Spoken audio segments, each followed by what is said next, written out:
अस्सलाम वालेकुम friends. Doctor इसरार अहमद साहब का मस्जिद अक्सा के बारे में ये खूबसूरत बयान प्लीज़ शेयर कीजिए, लाइक कीजिए और सब्सक्राइब करना ना भूलिए। बेचारी कई रोज से दम तोड़ रही है, डर है खबर बद न मेरे मुंह से निकल जाए। तकदीर तो मुबरम नजर आती है वलेकिन पीरान कलीसा की दुआ है कि ये टल जाए। तो पहली बात मेरी खत्म हुई, आलमी निजाम खिलाफत दुनिया की तकदीर मुबरम है, होकर रहेगी। इसमें किसी साहिब ईमान को कोई शक, कोई शुबा, कोई रैब नहीं होना चाहिए। अलबत्ता उसका अब दूसरा पहलू क्या है, इसका आगाज कहां से होगा। पहली बात तो यह, हमारे बाज लोगों के जहनों में, सादा दिल लोग वो समझते हैं कि पूरी दुनिया में एक ही दफा आ जानी चाहिए। ये कोई इलाकाई खिलाफत तो नहीं हो सकती, खिलाफत तो आलमी होती है। उनसे मैं कहता हूं, आलमी खिलाफत कब थी जनाब? ये तो ना खिलाफत राशिदा में आलमी थी। क्या हिंदुस्तान शामिल था उसमें? क्या चीन शामिल था? क्या यूरोप शामिल था? और फिर जो खिलाफत के नाम से जो मुलूकियत चली है, वो भी सिर्फ आप दौरे बनु उमैया में कह सकते हैं कि वो पूरा आलम इस्लाम कम से कम उसके तहत था। बाद में खिलाफत अब्बास, बनु अब्बास में और फातिमीयीन की खिलाफत में और आले उस्मान जो है ऑटोमान टर्क्स की खिलाफत में टुकड़े थे, इससे बखरे थे, कोई मानता था, कोई नहीं मानता था। और सबसे बड़ी बात ये, अगर एकदम पूरी दुनिया पर खिलाफत कायम हो सकती तो हुजूर के दस्ते मुबारक से होती, लेकिन नहीं हुई। नतीजा क्या निकला? एक मुल्क में हुजूर ने कायम कर दी, जजीरा नुमाए अरब, यहां खिलाफत कायम हो गई, हुजूर खलीफा है। उसके बाद आपके खुलफाए राशिदीन ने फिर इसको वसअत दी, शर्कन गरबन शिमालन। 3 कॉलम्स निकले हैं फौजों के, सहाबा किराम के 3 कॉलम्स, एक ईस्टवर्ड, एक वेस्टवर्ड, एक नॉर्थवर्ड। एक इराक को फतह करते हुए ईरान में पहुंच गया, खुरासान तक चला गया। एक शाम को फतह करते हुए और फिर सिनाई पेनिनसुला से होकर अफ्रीका में दाखिल हुआ और अटलांटिक तक पहुंच गया। तीसरा सीधा शिमाल में गया, लेकिन यह ज्यादा दूर नहीं जा सकता था, कॉकेशियन माउंटेन्स आ गए, कोहे काफ। उस जमाने में तो ये यूं समझिए कि इम्पैसेबल था ना, कोहे काफ, लिहाजा वहां आकर रुक गया। अब भी ये होगा, किसी एक जगह से शुरू होगा फिर फैलेगा, इसके सिवा कोई चाराकार है ही नहीं। अगर हर जगह पूरी दुनिया में एक ही वक्त में हो सकता तो हुजूर के दस्ते मुबारक से होता सल्लल्लाहु अलैहि वसल्लम। अब वो नुक्ता कौन सा होगा, नुक्ता आगाज कौन सा होगा? इसमें पहली बात तो मैंने कहा, जो शक करेगा उसका फिर ईमान मशकूक है। होगा, लाजिमन होगा, ग्लोबल होगा, पूरी दुनिया में होगा।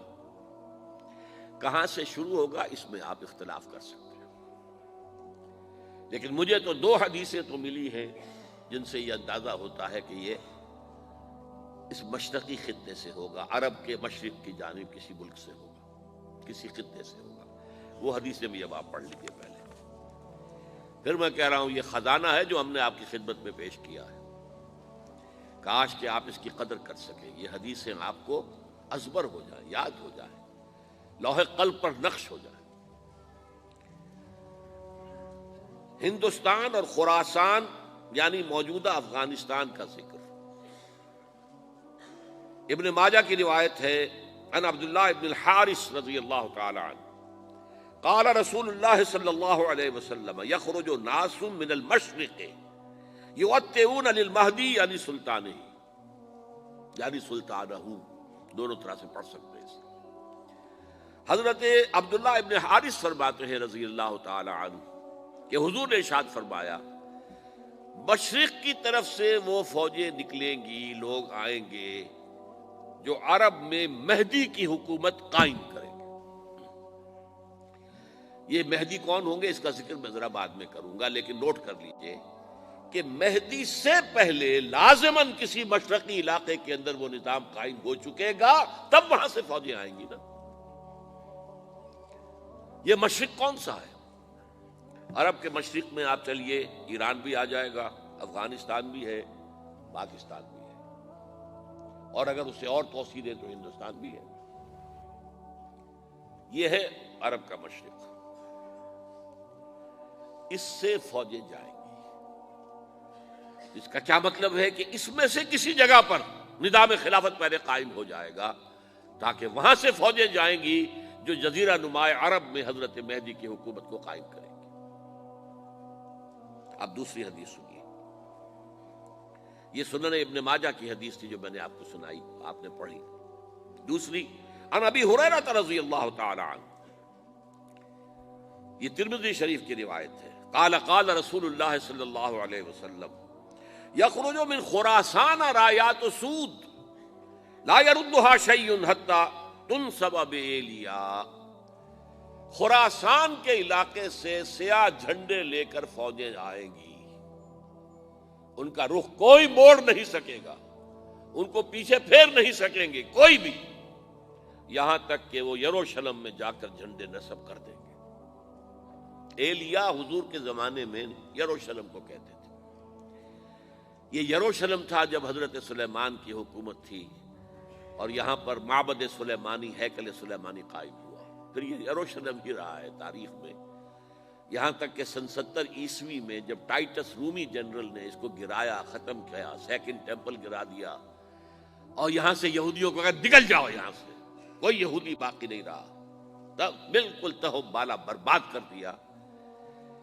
اس کے کوئی 150 سال بعد ہیڈریان، رومن ایمپرر ہیڈریان، اس نے پھر دوبارہ آباد کیا اس شہر کو۔ 150 سال تک یہ بالکل بنجر اور بالکل غیر آباد پڑا تھا۔ اب ہیڈریان نے جب آباد کیا تو اس کا نام ایلیا رکھا، اب یروشلم نام نہیں تھا۔ تو حضور کے زمانے میں پھر اس کا نام ایلیا تھا، اور اب اس سے کیا معلوم ہو رہا ہے کہ یہ یروشلم مسلمانوں کے قبضے سے اس وقت نکلا ہوا ہوگا۔ ایک دفعہ پہلے نکلا تھا، سن 1099 عیسوی میں مسلمانوں کے ہاتھ سے نکلا، کروسیڈرز، عیسائیوں نے آ کر اس کو قبضے میں کیا، لاکھوں مسلمانوں کو مارا، قتل کیا۔ اس کو 1187 عیسوی میں واپس لیا ہے۔ کس نے لیا ہے؟ صلاح الدین ایوبی، کرد۔ عرب کھوکھلے ہو چکے تھے، عربوں نے کھویا، واپس نہیں لے سکے، بہت حکومت کر چکے تھے، 400-500 برس کی حکومت کر کے، اور ان کے عیش اور ان کے آرام، اب ان میں جان نہیں تھی کہ وہ واپس لے سکے۔ واپس لینے والا گرم کرد خون تھا، صلاح الدین ایوبی۔ تو گویا کہ اب آپ سمجھئے کہ 88 برس تک عیسائیوں کا قبضہ رہا یروشلم پر۔